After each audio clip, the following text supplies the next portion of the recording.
નમસ્કાર વિદ્યાર્થી મિત્રો, ધોરણ 11 કોમર્સ વિષય આંકડાશાસ્ત્ર પ્રકરણ નંબર 7 નિદર્શન પદ્ધતિઓ.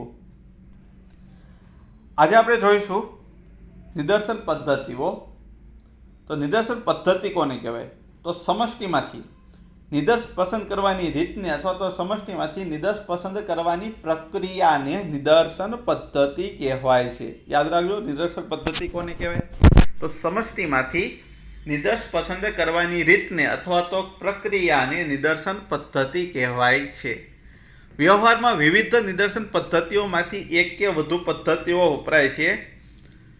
કઈ નિદર્શન પદ્ધતિની પસંદગી કરવી એ સમષ્ટિનો પ્રકાર અને નિદર્શનના હેતુને આધારે નક્કી કરવામાં આવે છે. એટલે કે આપણી પાસે કેવા પ્રકારની સમષ્ટિ છે અથવા તો કેવી સમષ્ટિ છે એના પરથી કઈ નિદર્શન પદ્ધતિનો ઉપયોગ આપણે કરવો એ આપણે નક્કી કરીએ છીએ.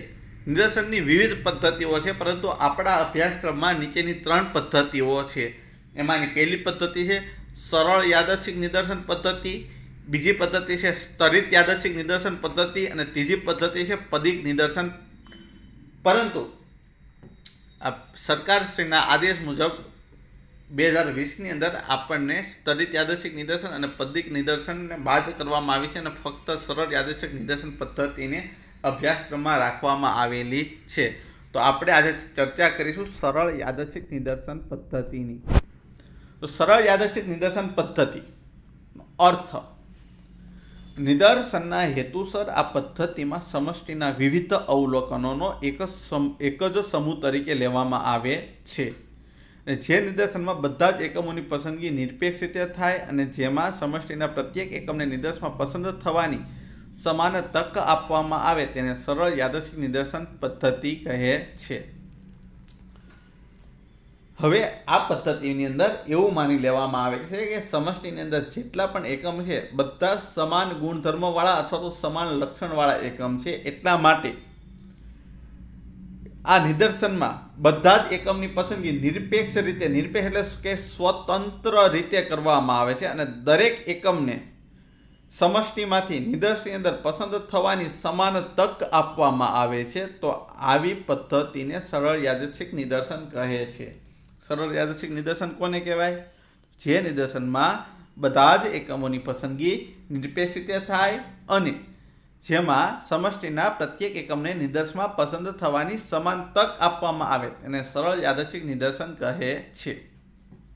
હવે જ્યારે સમષ્ટિ લગભગ સમાંગ હોય, સમાંગ એટલે કે સમાન લક્ષણો વાળી અથવા તો સમાન ગુણધર્મ વાળી હોય, તો એટલે કે સમષ્ટિના અવલોકનો લગભગ સરખા ગુણધર્મ ધરાવે ત્યારે સરળ યાદચ્છિક નિદર્શન પદ્ધતિ પરથી મેળવેલા પરિણામો વધારે વિશ્વસનીય હોય છે. જો સમષ્ટિમાંથી એક પછી એક એકમની પસંદગી કરવામાં આવે અને કોઈ પણ એકમની પસંદગી કરતા પહેલા આપણે અગાઉ પસંદ થયેલો એકમ હોય એને સમષ્ટિમાં પાછો મૂકી દેવામાં આવે તો તેને પુરવણી સહિતનું સરળ યાદચ્છિક નિદર્શન કહેવાય. અને જો અગાઉ પસંદ થયેલો એકમ પાછો મૂકવામાં ન આવે તો એને પુરવણી રહિતનું યાદચ્છિક નિદર્શન કહેવામાં આવે છે. સરળ યાદચ્છિક નિદર્શનમાં 2 રીતે આપણે નિદર્શ પસંદ કરીએ છીએ. એક લોટરીની રીત અને બીજી છે યાદચ્છિક સંખ્યાઓના કોષ્ટકની રીત. તો આ બંને રીત વિશે આપણે ચર્ચા કરીશું કે સરળ યાદચ્છિક નિદર્શનમાં લોટરીની રીત એટલે શું. લોટરીની રીતની અંદર વિદ્યાર્થી મિત્રો, સમષ્ટિમાંથી યાદચ્છિક નિદર્શન લેવાની આ એક ખૂબ જ સરળ અને પ્રચલિત રીત છે. આ રીતમાં આપણે શું કરીએ છીએ? પહેલા કે સમષ્ટિના એકમોની ઓળખ થાય એ માટે દરેક એકમને આપણે ક્રમ આપી દઈએ છીએ કે ભાઈ 1, 2, 3, 4, 5, 6. હું તમને એક ઉદાહરણ આપું તો તમે ધોરણ 11ની અંદર તમે અભ્યાસ કરતા હો તો તમને તમારો એક રોલ નંબર આપી દીધો હોય અને એ રોલ નંબર ઉપરથી તમારી ઓળખ થાય છે. તમને એવું કહેવામાં આવે કે ભાઈ આ ક્લાસની અંદર રોલ નંબર 5 કોણ છે, તો 5 નંબરના રોલ નંબર વાળો વિદ્યાર્થી અથવા તો વિદ્યાર્થીની ઊભી થશે.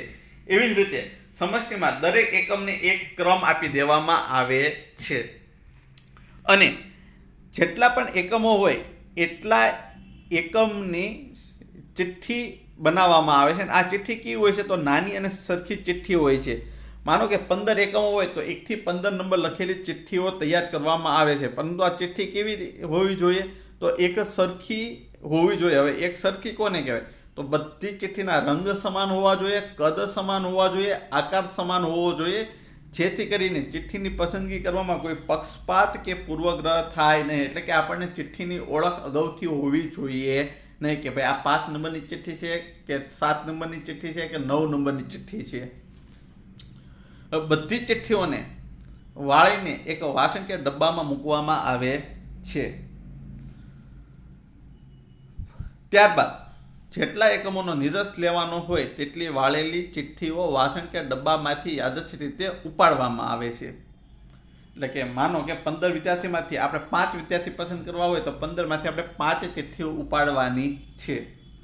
અને ઉપાડેલી ચિઠ્ઠીઓમાં જે ક્રમો આવે તે ક્રમોને એકમો સમષ્ટિમાંથી પસંદ કરવાથી મળતો નિદર્શ સરળ યાદચ્છિક નિદર્શ કહેવાય છે. એટલે કે એ 15 નંબરની જે ચિઠ્ઠીમાંથી જે આપણે 5 ચિઠ્ઠી પસંદ કરી, 5 ચિઠ્ઠીમાં જે પણ કોઈ નંબર નીકળે તો એ આપણા નિદર્શની અંદર પસંદ થઈ ગયેલા કહેવાય. અને આધુનિક સમયમાં ચિઠ્ઠીઓને બદલે યંત્રની મદદથી અંકો પસંદ કરીને પણ યાદચ્છિક નિદર્શ મેળવવામાં આવે છે.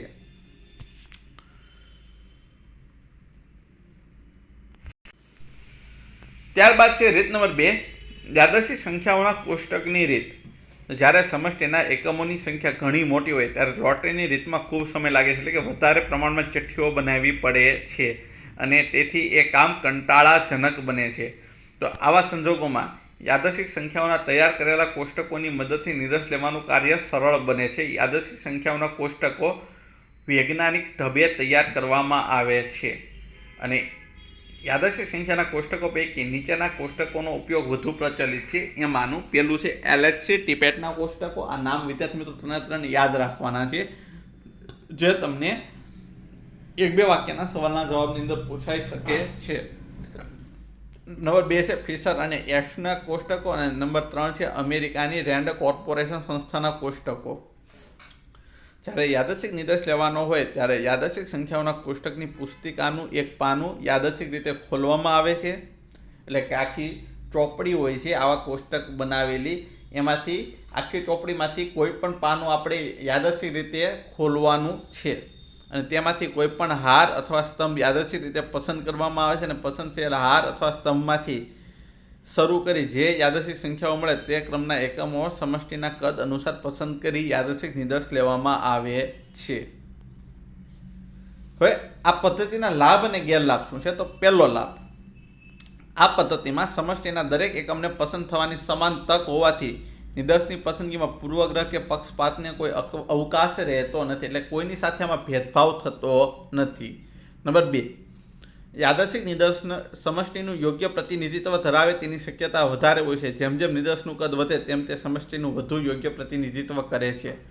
હવે આમાં સમષ્ટિમાં બધા જ એકમો સમાન ગુણધર્મવાળા છે એવું આપણે પહેલેથી આપણે માની લઈએ છીએ. એટલા માટે કે સમષ્ટિમાંથી જે પણ કોઈ નિદર્શ પસંદ થાય એ સમષ્ટિનું યોગ્ય પ્રતિનિધિત્વ ધરાવે છે એવું કહેવાય છે. અને નંબર 3, ઓછા ખર્ચ અને ઓછા સમયમાં સમષ્ટિના લક્ષણો વિશે વિશ્વસનીય માહિતી મેળવી શકાય છે. આમાં ખર્ચ ઓછો થાય છે અને સમય ઓછો લાગે છે.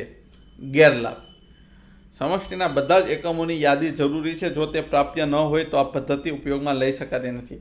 આપણે આ એક પદ્ધતિની અંદર પહેલેથી એવું આપણે કહીએ છીએ કે દરેક એકમને પસંદ થવાની સમાન તક મળવી જોઈએ.